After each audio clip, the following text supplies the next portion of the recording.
Hi, I'm Taylor. I'm Chelsea. And I'm Sarah. And today is Trick Tip Tuesday.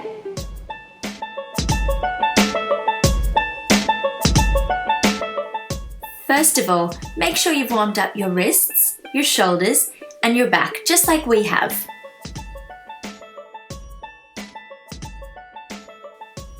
Next, try walking your hands down a wall until you can safely reach the ground.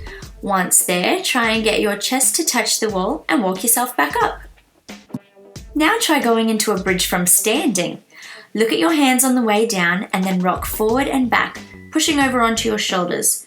This will help you to get over on your backwards walkover later. This next part is a tick-tock.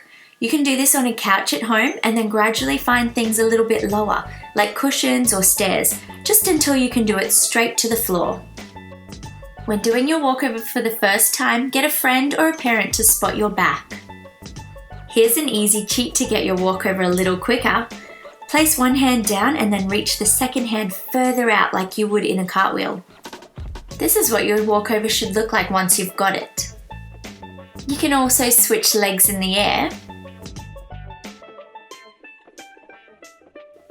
Do a one-handed walkover and a running walkover. For your backwards walkover, do your bridge from standing and lift one leg and hop on your other foot just to help get the feeling of kicking over. Once you've got that, try it again and kick your first leg over, trying to straighten it halfway over the top. And this is what your backwards walkover should look like. You can switch legs just like you did in the forwards walkover.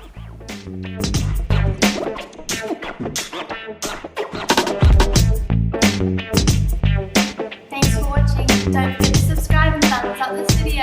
Make sure you're following us on Facebook and Instagram. See you next time.